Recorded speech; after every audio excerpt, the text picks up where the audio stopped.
The single skill that is difficult to master but essential for photography is not actually hard, at least not in the sense that it's some technical or complex way of taking photos. In actuality, it's uncomfortable, and that's why it's difficult to master. But if you can master this, getting great photos will come naturally. So that's the subject for today, the skill that is difficult to master, why it's essential, how we can understand it better, and how we can apply it to our photography. Let's get started.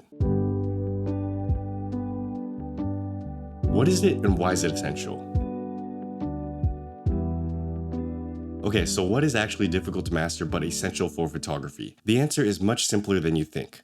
It's getting close. It sounds silly, but getting close is one of the most challenging things in photography, at least in the context of street and candid photography. Because getting close to a friend or family member who knows you're taking a picture of them is one thing, but getting close to a stranger on a street in a public area is a completely different challenge. Here are 3 reasons why getting close is hard. 1. There's the internal aspect, the emotions, the anxiety, the nervousness that you might feel. 2. There's the artistic challenge itself of capturing the moment and not ruining it. Because when you introduce yourself to a scene, you risk interfering with the moment and changing the environment of what you're trying to take a picture of. And 3, there's always the potential risk of someone noticing you're taking a picture and asking about it. Which, even if you don't mean any harm, it's something you have to be prepared for. So that's why it's hard. Why is it essential? Getting close is essential because getting close is what will get you great images. The famous war photographer Robert Capa once said, "If your photographs aren't good enough, you're not close enough." This is something I try to remind myself all the time whenever I'm taking photos. You don't have to be right up there in front of people's faces, but generally, the closer you are, the better photos you'll get. Getting close will allow you to fill up your frame, eliminate unnecessary elements, and allow your photos to be more personal. And if you're too far from your subject, your photos can become boring, uninvolved, or feel like they're lacking or missing something. Take, for example, this shot with the X100-6. The photo itself had a decent timing, but it's way too far and there's too much empty space within my frame. Compared to this shot where I'm closer to my subjects, the frame is more filled up so there's less wasted space, and the photo shows off the moment better. So that's an example of how simply getting closer can make your photos better. Now let's break down some common tactics to getting close. Tactics to get close, the pros and cons. There are 2 main ways to getting close. 1. Use a tighter focal length.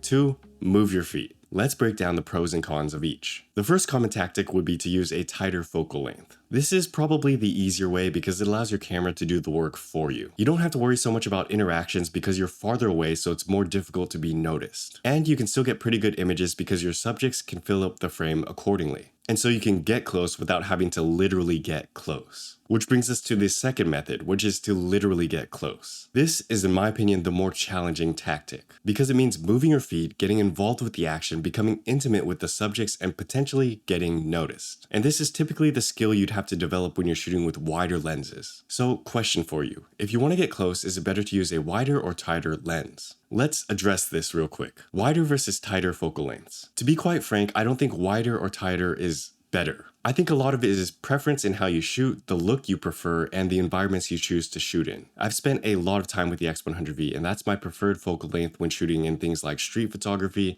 or everyday photography. And the main strategy I've had to use with that is to move my feet to get close. But lately, I've been experimenting more with tighter focal lengths like the 35mm and the 50mm. And I've noticed that these focal lengths are challenging in their own ways. They're not hard in the aspect that you have to physically get close, but the opportunities and moments you have to capture are limited in a different way. Take, for example, this image with the X100V and compare it to this shot with the 50mm f2. 2 shots in a similar environment, but obviously with different people and a slightly different scenery. But if we just focus on the field of view itself, we'll notice the difference between the 2 images. Different focal lengths, which resulted in different images. And in my opinion, neither is superior, they just look different. Okay, so if that's the case, then why do people often recommend using a tighter focal length when shooting street photography? People will commonly recommend using a tighter focal length because it's quote-unquote easier. What they mean by that is that it's easier to get close. You don't actually have to approach your subject because you can take photos from afar, so it's easier in that aspect. But tighter focal lengths also have their downsides, because things like crowded places with a tight focal length can be a big mismatch. And in certain scenarios where it's easy to get close, you lose that opportunity to get that wide angle look, which is why I enjoy shooting on lenses like the 35mm equivalent or the X100V in the first place. Plus, tighter lenses can actually become a crutch for your street photography. Let's talk about this real quick. Beware tighter lenses. Although tighter lenses are a great way to get close, I'd add a bit of caution because you can easily become dependent on the focal length itself and forget to move your feet. Remember, that's the second way of getting close. So this is something I've noticed when switching back and forth between focal lengths, is that it's easy to forget and lose the muscle of shooting with wider lenses. And it's easy to get used to and rely on tighter focal lengths to get close, which in my opinion is a bad habit to build because like we said earlier, you forget to move your feet. You stop being courageous and taking those slight steps forward because you really don't have to anymore. And you can shoot from afar and that limits you. And so although in theory you can walk closer to a 35mm distance with a 50mm, you won't because you simply aren't inclined to and you don't have to because you're comfortable taking photos from a distance. So the point is, be careful when using tighter focal lengths, especially for street photography. They are a great way to get close, but you can easily become dependent on them. So be conscious of this when you're taking photos with tighter lenses and don't forget to move your feet. Environment. The environment you shoot in will determine the focal lengths you use and how you get close. So wide lenses are great if you're in a crowded environment, a bustling city or a festival where it's easy to get close to people. Tighter lenses are great if you're in a more open space, places where there are fewer people, where subjects are more spaced out, and either method of getting close can work for you. And so although I've mentioned that I don't think either tactic is superior, you can probably tell I have a personal preference. For most of my photography, I use a 35mm equivalent, and I like to use moving my feet as the main tactic to getting close. I think it's more challenging, I think it's better for your photography to get into that kind of mindset, and I think the photos that come out of it are better. But that's just my preference. I recommend you practice both and choose whichever one feels better for your photography. So that was a long-winded way of breaking down the tactics to getting close. I know, if you're still with me, thanks. Next, let's talk about a few practical ways of getting close that you can apply to your photography today. Practical tips to getting close. Great, now we finally understand why getting close is difficult to master, but essential for photography. And we've also broken down the common strategies of doing so and their pros and cons. Now let's talk about the ways to use this in your photography today. Let's start with fishing. Fishing is a common street photography technique that allows you to get close to your subjects by simply being patient. We've talked about the importance of moving your feet and how it can work in helping you get close to your subjects. But what if you found the perfect spot to take a photo, you're just missing the right subject for that photo? In these scenarios, it's better to fish and wait for a subject to come to you instead of moving around and trying to find a subject. Meaning, find the shot first and then simply wait for someone to walk through it. That way, you can let your subjects approach you and get close on their own. So this might mean a gap or opening between walls or a building or something like that. Or maybe a ray of light that would be perfect if someone just walked through. Literally stand there, ready to take a picture and fish. Learning how to do this will allow you to get close and get better shots simply through being patient instead of expending all this energy and effort. Closer than you think. Another way we can apply this concept of getting close is by simply reminding ourselves of a little phrase. Closer than you think is one of my favorite phrases to remind myself to get close,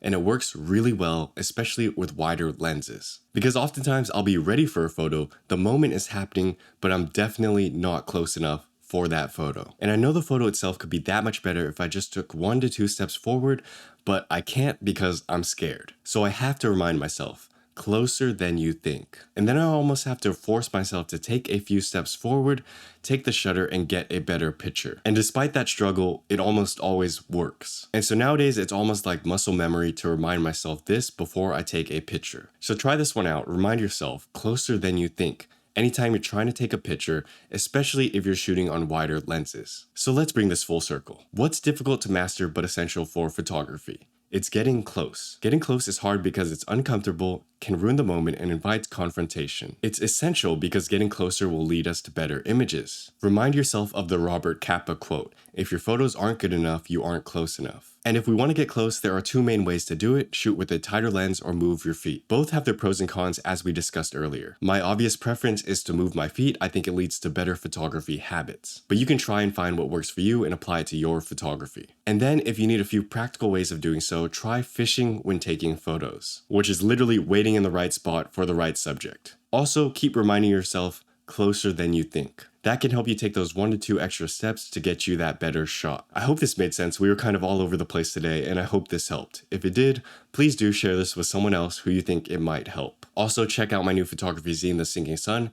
This is a project I've worked a long time on and very hard on. You can also get a free 4x6 print in the link down below if you're interested. Thanks for watching. As always, have a great day. Peace.